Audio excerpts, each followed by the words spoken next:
Why, hello everyone, how are you doing this fine day? Hope you're enjoying your week. Welcome to another survival challenge, in particular, a Dexter survival challenge. If you've never been to my channel before, you don't know much about it, the basic gist is simple. We're gonna take a bunch of criminals and we're gonna chuck them in Miami at the time that Dexter was in Miami doing his crazy Miami shit. Due to the fact that all these criminals are super vicious, brutal murderers, that will immediately put them on Dexter's radar and make him want to go out and do his serial killer stuff to them. So, the question is, will Dexter be able to go off and do his Dexter thing, hunting down these 4 brutal murderers and murder them? I don't know. That's why we're here. That's the point of the video. But I've wasted enough of your time. Let's get started.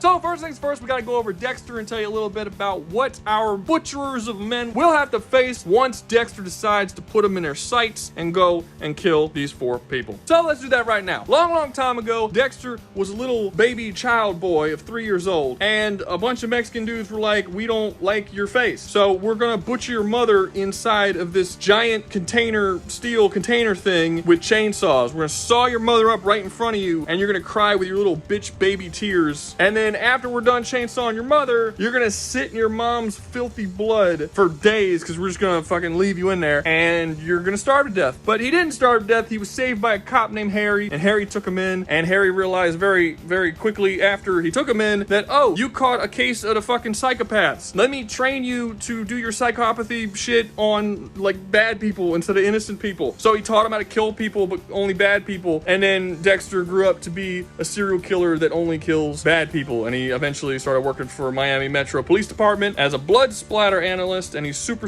good at it because he himself is a serial killer, and it's just his love of the game. You know, if you love what you do, you don't work a day in your life. Kind of that sort of situation. So he then, for the next, basically his entire career, works with the most corrupt police department in fiction, constantly derailing all of their investigations for the sole purpose of him being able to kill as many people as humanly possible that deserve it, while also trying to not get caught for being a serial killer by the super corrupt police department that he works for. And that's it. That's basically the show. Now, one thing you need to understand about Dexter, if you're interested in watching it and haven't already, is this show is not written to be realistic. It's not written to even be kind of realistic. Basically, everything that happened to the show, from the way psychopathy is shown, to the police procedural aspect, to the serial killer aspect, is all very clearly based on what the writers of this show have seen in movies. And that's about it. And if you go into this show expecting all this shit to be super realistic and to see like some hardcore procedural shit, you know, like police procedural, like a Law and Order type show, or you want the serial killer shit to be like, you know, Dahmer or fucking Hannibal, like the Hannibal series with Mads Mikkelsen, you're in the wrong fucking line, bro. Like that's not what this show is. If Law and Order and Hannibal is Jurassic Park, this shit's Sharktopus. I'm not saying it's bad. It's not bad. It's entertaining. Sharktopus is entertaining, but it's very clearly written in crayon. Like, that's the whole point. The show is written in much the same way that a soap opera is written. It's not written as a really in-depth exploration of Dexter and these characters and, you know, like, ooh, let's really go into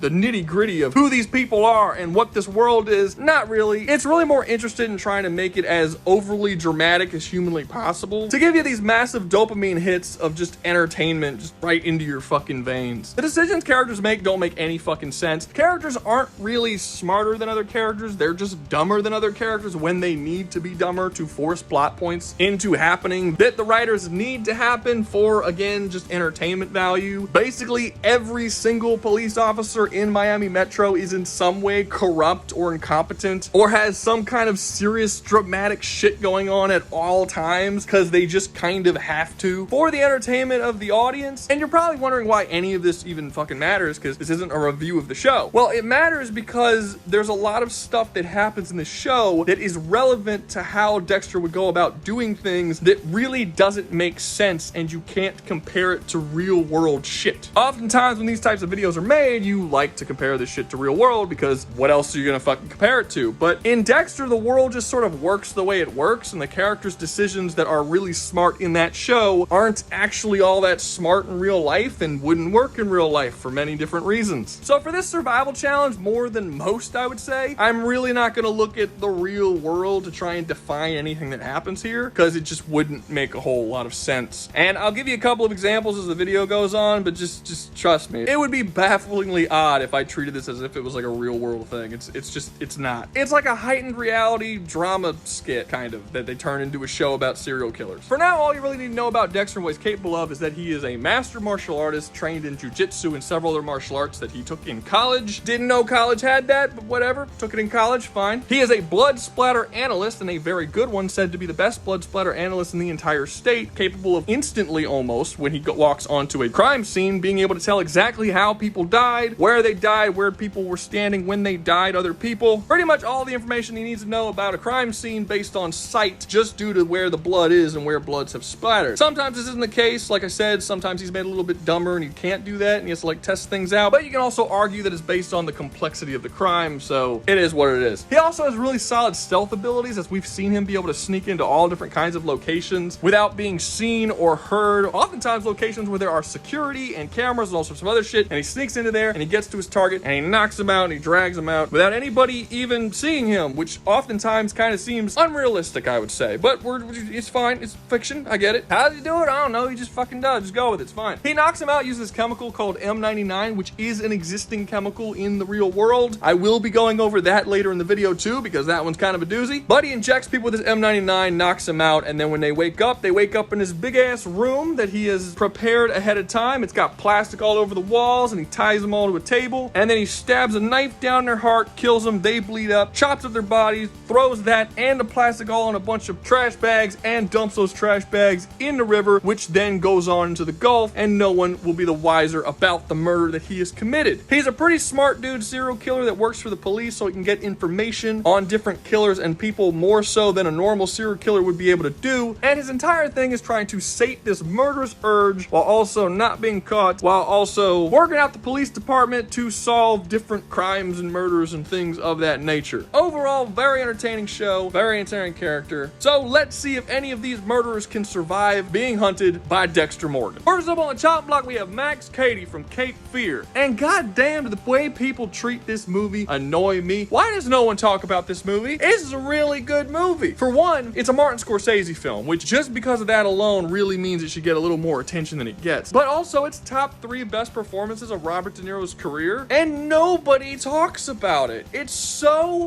weird. Now, to be fair, I get why people don't talk about it, because despite being a very good film, due to it being a Martin Scorsese film, when you compare it to the best of the best Martin Scorsese films, it doesn't really compare. I mean, it's not Goodfellas, it's not The Departed, it's not Casino, it's not Wolf of Wall Street, Raging Bull, Taxi Driver, but it is very, very good, and more people should watch it. It's a really good movie. So I'd actually go over what Max Cady's whole deal is. Basically, 8 years before the start of the film, Max Cady was just some normal, thuggy, criminal dude. He brutally beat and raped this 15-year-old girl and was arrested for it. And when he was put on trial, his lawyer found some evidence that the girl was promiscuous. This would have created doubt in the minds of the jury that Max Cady raped this girl, which the lawyer knew he 100% did, so he decided to bury the evidence. A big no-no for lawyers, not supposed to do that. Max Cady then went to jail for 8 years, and he had this weird obsession with Nietzsche and the idea of Nietzsche's superhuman. While he was in jail for 8 years, he decided to become that superhuman that he was obsessed with, training both his body and mind to become greater than that of a normal man, which arguably kind of worked. By the time he was released from prison, he was essentially a super genius, physically superior being, and one of the things that he got super smart about was law and how law works, which allowed him to figure out that his lawyer, played by Nick Nolte, I'm just gonna call him Nick Nolte from now on, hid evidence that caused him to go to jail in the first place. You can imagine this seriously pissed off Max Cady, and when he got out of prison, he decided to devote his entire life to destroying Nick Nolte's life, which he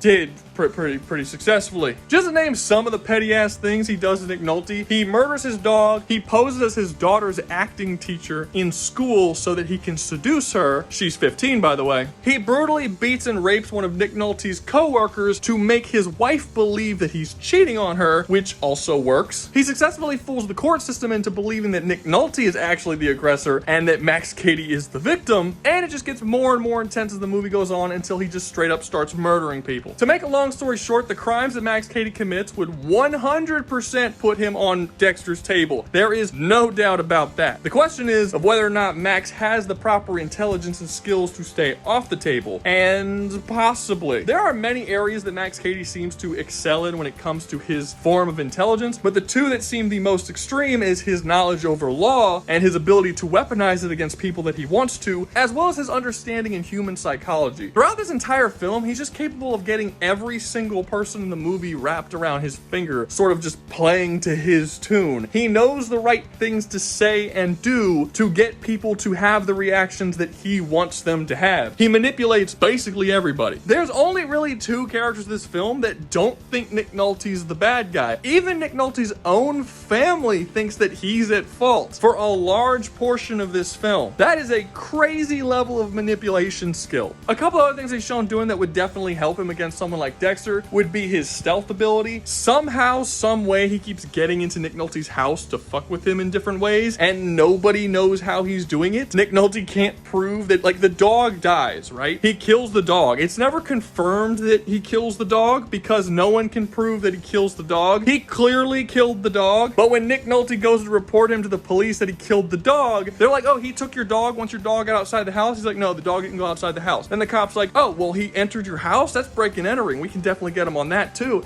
And he's like, no, I don't think he entered the house. There's no evidence he entered the house. He's like, well, how'd he kill the dog? And Nick Nolte's just like, I don't know. He just did. I don't know how he did it, but he did it. And then later at the end of the movie, he's able to breaking in the house and literally murdering a guy and leaving without anybody even realizing how he did it. Now, this skill wouldn't necessarily be all that useful against Dexter because I don't think that Max Cady would break into Dexter's home to kill him, especially considering that there's a good chance he won't even know Dexter's after him. That's one thing about this challenge is Dexter kind of has an advantage here because the idea is Dexter is hunting them, not the other way around. Max Cady would not be aware that Dexter's after him. But if Max Cady does have the ability to break into houses like this without anybody noticing, there's a good chance that he may be aware of how someone would be able to do that and could possibly defend against it or figure out Dexter's doing it if he tries to doing it. It's slim, but it is possible. One thing that's not so slim is that we actually do see scenes in the film where Max Cady is being followed by a private investigator who is trying to basically prove that he's fucking up Nick Nolte's life. And even though Max Cady's never met this person before, he's capable of realizing he's being followed by this private detective and knows exactly what he's there for and basically just figures all this shit out even though there's no real way for him to do it. He's just aware of the methods of tracking that police use in order to follow people, essentially. This means that if Dexter tries to follow Max Cady to try and find out information about him, like he does for all of his victims, there's a really good chance that Max Cady will be able to see Dexter coming from a mile away. He's shown in his own movie doing exactly that. So it's possible that Dexter won't have the element of surprise if he has to spend a couple of days tracking Max Cady and learning things about him so that he could properly kill him. This means when Dexter's done with his information gathering phase, it's very possible that Max Cady will be prepared for him, and what Max Cady decides to do at that point is entirely up to him. Maybe he might find out more about Dexter, maybe he might follow him home and decide to attack him before Dexter attacks first. He might just straight up walk up to Dexter and talk to him and try to like psychologically fuck with him like he does oftentimes in the film. And doing that can completely throw off Dexter's plan of trying to kill him in the first place. Dexter has been shown completely stopping certain kills because he thinks it's too risky for whatever reason. All Max Cady has to do is find out he's being followed and let Dexter know that, and then Dexter won't kill him, or Dexter will push back killing him or have to change plans some way or somehow. Who knows? It'll basically be like a mind game of cat and mouse at that point. Not only did Max Cady become a superhuman in terms of mentality, but he also became superhuman in terms of physical ability. There are multiple instances in this film where he is clearly shown to be more than human, or more than most humans, in terms of things like pain tolerance and fighting skill. At one point, Nick Nolte hires 3 thugs to jump him. These are armed thugs. They have pipes and chains and knives and shit. And they jump Max Cady, and even though he takes a massive beating with fucking solid metal pipes, he just doesn't really care. He stands up, beats the shit of all 3 of them, and he doesn't even seem hurt at that point. Later on, we see him in a courtroom with a cast on, kind of pretending like he's really, really hurt, but it's never shown affecting him throughout the entire movie. So either he didn't break any bones and he's just pretending, which is unlikely because if you're going to take someone to court, you have to have proof that it actually happened. The more likely scenario is that those hits actually did break his bones and he's just so goddamn tough that he just ignores it, basically. Like he could fight you with a broken arm and just punch you with that arm that's broken and he just doesn't care that it's broken fucking keep fighting. This makes more sense because towards the end of the movie, he literally gets hot wax thrown in his face that permanently scars his face with this massive burn mark, and he completely ignores it like it's not even there. He then gives this whole speech about how he has become more than human, and honestly, based on what we see in this movie, I kind of fucking believe it. So if Dexter and him got into a physical confrontation, I don't think there's any question here, Dexter would lose. So I do think that there is a really, really good chance that Max Cady will be able to overcome Dexter. Really, it boils down to one question. Can Dexter kill Max Cady before Max Cady becomes aware that Dexter is hunting him in the first place? If the answer is yes, then Max Cady loses. If the answer is no, Max Cady wins. That's really as simple as it is. I think there's a really good chance that Max Cady is going to figure out that he's being followed by Dexter and being tracked. It's just very hard for me to say that Dexter would be able to follow Max Cady and plot out his death without Max Cady catching on that it's happening when we've literally seen him deal with all that shit before in his own movie, and he was able to overcome all of it. Honestly, a part of me is starting to think that Max Cady probably shouldn't have gone first on this list. This might be something that Dexter can't handle. I don't know. Let's keep going. If you're enjoying the video, make sure to like, subscribe, comment, share, and join the membership. Remember, join the membership. You get unique access to videos that no one else could get, like 20 or 30 videos that only you'll be able to see because you're so special because you decided to support the channel with a membership. It is much appreciated. Also, don't forget to go down below and hype the video. That's a new thing. I don't know what it does, but it's really cool if you go click on that. It's like the comment section, and then you swipe to the left if you're on mobile, and there's a little hype button. You click it. I don't know what it does, but it looks important. They're trying to do something, so do try it. Go ahead. Apparently, you can hype it multiple times too, so do that if you want. That's really cool. Maybe your phone will shit out a chocolate rainbow, you know? That'd be cool. Next up on the list, we have Simon Adebisi from Oz. And I know, there's a little bit of weirdness with this one, right? Because Oz is a prison show. And the entirety of said show, Adebisi is in prison. We don't really know that much about him outside of prison or before he went to prison. So how are we going to do this? And I mean, it's kind of obvious, right? Dexter, multiple times throughout the course of the show, stops characters from going to prison by specifically interfering with police investigations so that he can murder those people instead of them going to prison. For this particular scenario, we're just going to rewrite the show. Adebisi did his fucked up crime shit, and then when he was arrested, Dexter got involved and stopped that bitch from being arrested, and now he's on the streets, and Dexter's gonna hunt him down and try to kill him. That's it. Easy peasy, lemon squeezy. So I'll tell you a little something about Adebisi in case you haven't seen Oz. You should go watch Oz, it's a fucking cool show. But basically, Adebisi is the most violent, vicious, and brutal murderer in the entirety of Oz. His crime to get into the prison, which was butchering an undercover cop with a machete, actually I think it was a DEA agent, whatever, he butchered an undercover something with a fucking machete. It was so brutal, violent, and awful that it convinced politicians to bring the death penalty back to New York City. That's right. Every single character in the show who is on death's row, who we see get executed in the show, that's all because of Adebisi. Before he did the fucked up shit he did, that wasn't an issue. What the fuck, Adebisi? Chill out. In the show of Oz, Adebisi is very clearly shown to be the best physical fighter in all of Oz. He is considerably stronger and larger than basically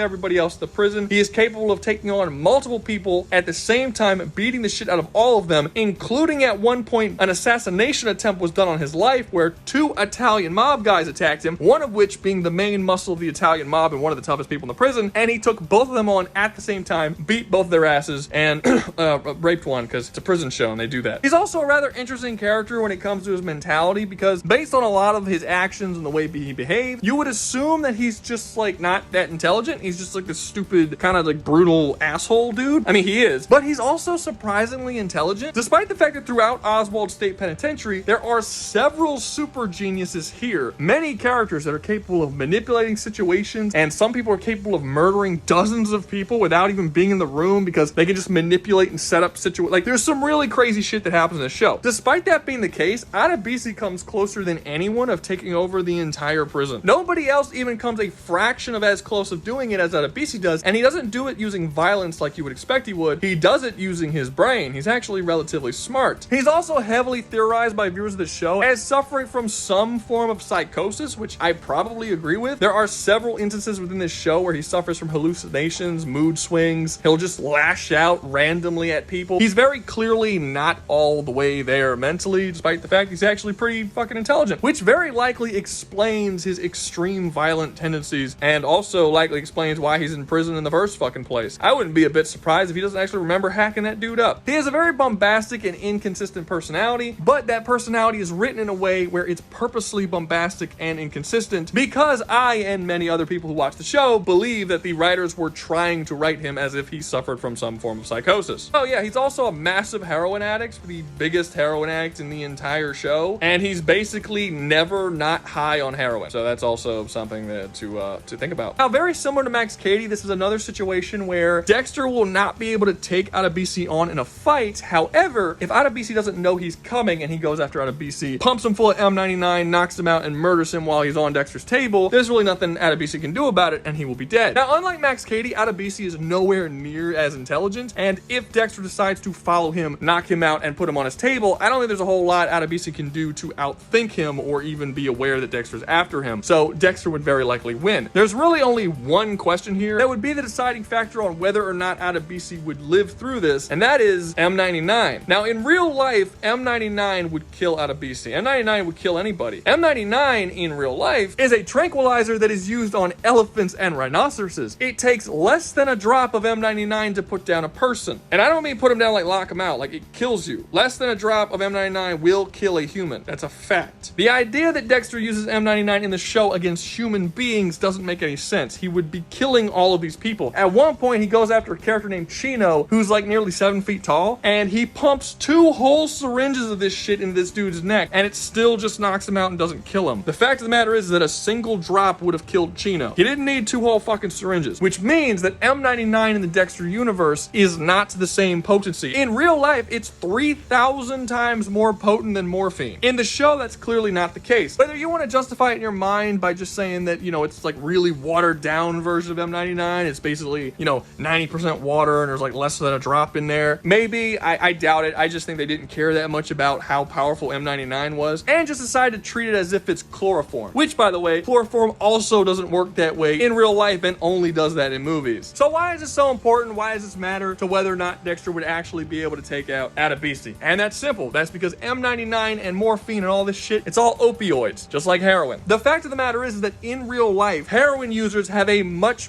higher tolerance to things like morphine than a normal person, sometimes needing several times the same amount of dosage to do the same thing to the same person. Given that in the Dexter's universe, M99 is so weak that he requires 2 whole syringes just to take out Chino, who's just like a tall person, trying to use that amount of opioids to take out someone like Adebisi, who is literally never not high and has such a high tolerance to heroin that he has to constantly be on it at every second of every day, makes me come to the conclusion that there's a really good chance that the M99 won't actually work to take out Adebisi. It's very possible that when Dexter injects this shit into his neck, it either will not knock him out, or if it does knock him out, it won't knock him out for nearly as long as it would a normal person, and he would likely wake up before Dexter has the chance to actually tie him down to a table in the first place. This means that the likelihood of an actual physical confrontation with Adebisi is significantly higher than basically anybody else on this list, because the drug that he uses to take people out won't work in the same way against Adebisi as it does everyone else. That makes this a little interesting. Basically, Adebisi is the only person on this list that the stealth of Dexter doesn't matter. It doesn't matter how good Dexter is at sneaking into Adebisi's home and injecting him with M99 if the M99 doesn't fucking work. Given the fact that Adebisi has far more impressive feats when it comes to physical confrontations, even physical confrontations when he is high on heroin, he is shown many times fighting while on heroin. It does not seem to affect him at all. I don't think there's any question that Adebisi would beat Dexter in a fight. The question, literally the only question there is how much the M99 will affect Adebisi. If it affects him, Dexter wins. If it doesn't affect him, Adebisi wins. And I think it's literally just down to that question. I don't think there's really any other factors that come into play here. I honestly do believe that a physical confrontation between these two characters is that one-sided. Dexter really doesn't stand a chance. While Dexter does have fighting skill, he knows jujitsu and a couple of other martial arts and is capable of fighting against characters, even characters who are soldiers and trained in hand-to-hand combat themselves, Adebisi does all the same shit. There are many prisoners in Oz who are also trained soldiers that are beaten by characters who Adebisi can bitch slap all day long. Dexter doesn't really have that many feats in terms of physical fighting. He's only ever shown fighting one person at a time, and he's pretty much always shown to struggle against everybody. That is not the case for Adebisi. Adebisi, I don't think we've ever seen actually struggle. He pretty casually mollywops every person he comes into contact with. So this is one of those scenarios where I'm going to ask you guys down below, do you think that Adebisi's insane level of heroin usage is going to make him resistant to the M99 enough that he will not pass out by it in the same way that characters in Dexter do, or not? I personally don't think that it'll work in the same way, so I would say Dexter probably loses, but I could be convinced otherwise. I'm not 100% on it. If you enjoyed seeing Adebisi in this video, you can all thank Shaggy Santa. He just kind of showed up one day and was like, hey, you should put Adebisi in a video. I was like, no, fuck you, I don't want to. And then he crinkled up a 50 and chucked it in my face like I'm some kind of filthy whore. And I was like, all right, fine, okay, cool. I guess that's something I'm doing now. So if you enjoyed Adebisi being here, go thank him. If you didn't, then I don't know, fucking murder him. I don't know what to tell you. I didn't do it. It's not me. It wasn't my idea. It was Shaggy's. Go talk to him. Next up on the list, we got Wilson Fisk AKA the Kingpin from Daredevil's Netflix series. Netflix's Daredevil series. Yeah, there we go. And no, once again, we are not using the Born Again Daredevil series, which I know in my last video where I talked about Punisher, people had an issue with that, and they were like, well, you know, it's canon. You can't just decide that it's not canon. It is canon, so you have to use it, which is a weird stance to take because I never said it wasn't canon. I just said it doesn't make any fucking sense and doesn't line up with anything that happened before. Just because it's canon doesn't mean that I'm obligated to use it for my video. Everything from characters' personalities to interpersonal character dynamics to literal fucking power levels is completely different in Born Again than it was in the Netflix show. So why would I use it? It just throws this massive unnecessary wrench into my video that I don't feel like dealing with. Now, when I originally put Wilson Fisk in this video, I thought it was going to be kind of similar to a lot of the other people. The thing that I thought was going to be the biggest issue that Dexter would have to overcome is the fact that he's a famous person with a lot more security. Like, he's a very powerful mob bossy type person, and it won't be the easiest thing for Dexter to actually get to him once he starts hunting him. But the more I thought about it, the more I came to the conclusion that Dexter isn't going to hunt him. And this is mainly for two reasons. One, if it wasn't for Karen, Foggy, and Daredevil, nobody would even know that Kingpin existed. I'm not saying that they wouldn't know that Wilson Fisk is Kingpin. They literally wouldn't know that Kingpin is a threat or a crime boss that even exists. Wilson was really, really good at doing all the shit he was doing while no one being the wiser. Everyone just thought this guy was a wealthy philanthropist, and the crime boss that is Kingpin was a figment of everyone's imagination. And because of that, I honestly don't see Dexter even finding out that Kingpin is a threat in the first place to go after Wilson Fisk. It's made very clear in the Dexter series that Dexter's not the best detective. The only reason why he's capable of going after people is because he uses information that police already have on suspects. Even the very few people he goes after that are not already suspects that the police are looking for, he still uses police resources in order to find them. Like the pedophile dude that was looking at one of his kids. He still used police resources to locate where that person lived so that he can kill him. If the police have no idea that Wilson Fisk is Kingpin or that Kingpin even exists, Dexter won't either. And even if Dexter did know the Kingpin existed and Dexter did know that it was Wilson Fisk, there's still a really solid chance that Dexter wouldn't go after him anyway because Dexter actively avoids going after people who are too famous or influential. This is why he avoided killing Miguel in season 3 of Dexter for so long, because he was the city's ADA. He only eventually actually decides to go after him when Miguel becomes a serious personal threat to himself, as well as when he figures out that he can actually frame the Skinner, who's a different serial killer, for that death in the first place. So sadly, this one's actually kind of boring because literally nothing's going to happen. Dexter's never going to find out about Kingpin or Wilson Fisk's criminal activities, and even if he did, he wouldn't go after him. Now, if we force this shit, if we just like pretend that the police in Miami figure out that Wilson Fisk is Kingpin and figure out that Kingpin is a criminal and all this kind of stuff, which will never happen because these cops are fucking incompetent in this series. But if somehow that does happen and somehow Dexter does find it that's a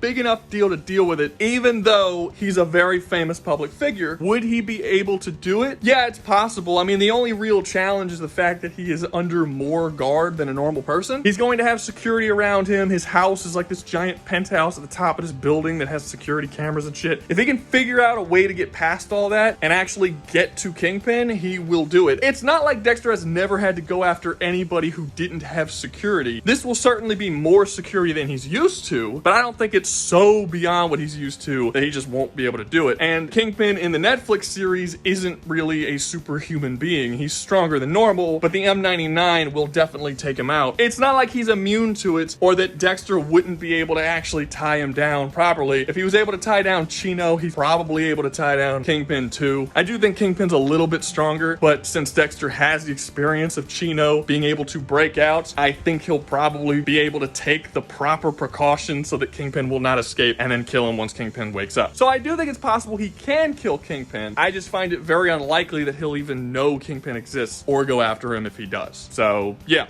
kind of boring, honestly. Last up on the list, we have Anton Chigurh from No Country for Old Men. Man, do I love this fucking guy. This character is awesome. Well, I mean, I don't want to fucking go get a beer with this guy. That's not what I'm talking about. He's a psychopath. But as a character in a movie to watch, he's fascinating to just watch and see him fuck dudes up. That's basically all he does in this movie is fuck dudes up. One of the most interesting things about Anton Chigurh is the fact that you don't know shit about him at all. Literally nothing. You don't know where he's from. You don't know what his job is. You don't know his history or his past, and most of the time you don't even necessarily know what he's thinking. The only thing you know is that there's $2 million somewhere out there, and he really wants that $2 million for some reason, and he will do any number of super fucking evil shit in order to get that money. Before the start of the film, he's hired by some rich criminal prick to go out and deal with some deal between a bunch of cartel members and drugs and a fuck ton of money. Well, a fuck ton of money for 1980 is $2 million.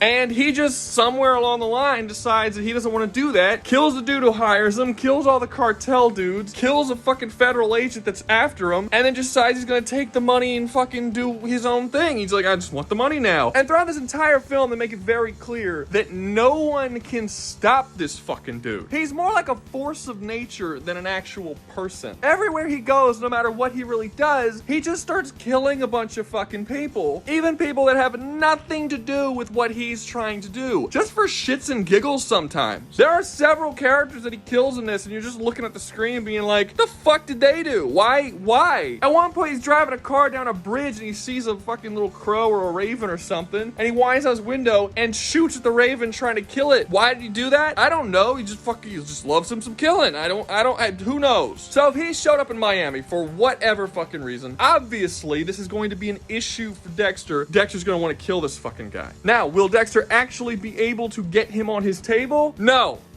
he's not. Well, maybe. For the most part on this list, I think Anton and Wilson are kind of interchangeable. If Wilson went after him or before him, I'm okay with either because I really don't think that Dexter's going to be able to kill either one of them. The main reason why I don't think he can kill Anton is because nobody knows shit about Anton. He's such a mysterious character in both the novel and the movie that a lot of people who read the books and watch the film don't even believe that Anton Chigurh is his real fucking name. He's that mysterious of a character. He also doesn't seem to have any sort of stable address or home life. He's just constantly always traveling, doing whatever fucked up shit he wants to do, which means that I don't think Dexter's gonna have any way of actually tracking him down and getting to him. In real life, it is unbelievably difficult for police to find serial killers. This isn't because serial killers are smarter or just better at getting away with crimes than normal murderers. Does that make sense? Normal murderers? Like, whatever. Doesn't matter. The reason why it's so difficult for law enforcement to find serial killers is because the way law enforcement finds people is through human connections. 99.99999% of whoever dies or gets murdered is murdered by someone who they know. Somebody's ex-boyfriend, somebody's brother of a friend of a cousin of a nephew, a coworker, your boss. It's someone who you know. If you go out and kill a totally fucking random person who you have no ties or attachments to, it is unbelievably fucking difficult for the police to find that person. Serial killers almost always get caught solely due to the fact that they fucked up somewhere along the line. You can look up basically every serial killer in history and it's always someone who they were trying to kill got up and reported them to the police. They got way too cocky and started cutting corners on how they get rid of the bodies and shit. It's almost always shit like that. And when it comes to Anton Chigurh, even though I'm not 100% sure he would qualify as a serial killer due to the fact that he usually kills people for the purposes of money, because he doesn't have a home address and because he kills people who have no actual personal attachments to him, because he's constantly on the move, traveling from location to location, never staying in one place for too long, I don't really see a whole lot of ways that Miami Metro could possibly find Chigurh. Now, there is a little bit of a caveat to this. Anton Chigurh is in a movie that takes place in 1980. 1980 predates a lot of modern shit that we have and that police have to locate people. Anton Chigurh back in 1980 didn't have to worry about leaving DNA at a crime scene, DNA didn't start commonly being used by police till 1986, 6 years after the events of No Country for Old Men. While it is true back in 1980 that police did use fingerprints to track people, they've been doing that since like the late 1800s. They did not have the FBI National Fingerprint Database till 1999. That means in order to find someone based on fingerprints, you would have had to have taken the fingerprints from a specific crime scene and then matched that fingerprint with a specific person after you already suspected that that person did that crime. It was very possible before 1999 that someone did some kind of crime, left their fingerprints, and they still had fucking no idea that person did that crime because there's no database to put their shit through. They literally have to find that specific fingerprint in one of their case files and match it to that person. Now, the reason why this is important is because season 1 of Dexter takes place in 2006, where all of this shit exists. So Anton's gonna have himself a little bit of a situation here where he won't be able to go about doing things the same way that he's used to doing things because there's better technology to find him. In No Country for Old Men, he could literally just walk in the middle of broad fucking daylight and start gunning people down and get out of there, and that was it. No one was the wiser. They didn't have things like cameras on every street corner that could see the car that he was driving away in and immediately call up all the police in the area and be like, okay, this is the dude's driver's license. Go look for this specific car and arrest the person who's driving the car. They didn't have shit like that. If he killed a dude, jumped in a car, and drove away, no fucking cameras to see where you are, where you're going. You don't have to worry about that. The technology just wasn't really there in 1980. Now, to make it fair, we're not gonna just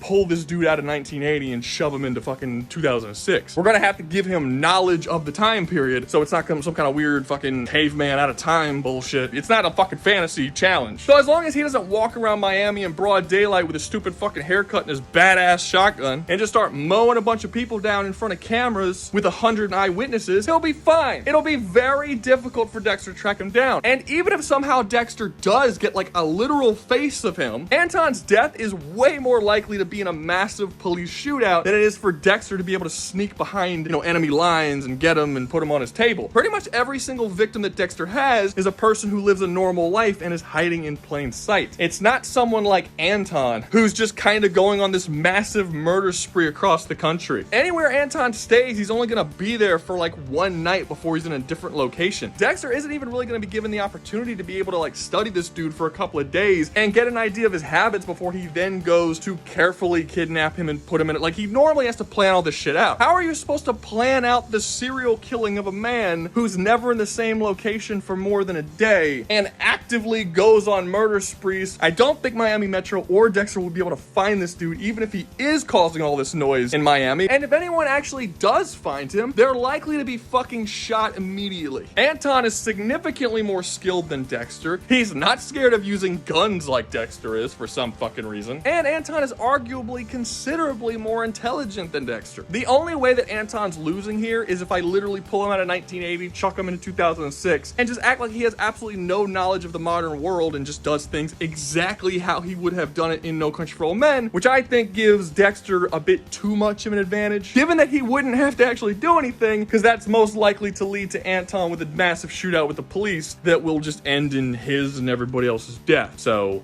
it kind of defeats the purpose of the challenge. If I don't do that, this challenge ends with Dexter just not being able to locate him. And if at any point in this scenario Anton does figure out that Dexter's following him, which is a possibility because he was able to find out that the federal agent was following him despite having very little information to go on that this was happening, then Anton will literally just walk into Dexter's house in broad daylight, gun him and his entire family down. He literally does not give a shit about any human life. He doesn't have to follow any of the same rules that Dexter forces himself to follow. This shit would be over very quickly. But that's gonna be all from me. Hope you enjoyed the video. If you did, make sure to click one of these 4 videos. It'll take you somewhere else. The algorithm really likes it when you click one of these 4 videos. So maybe do that and help the channel out. And always remember, y'all stay safe out there, you hear?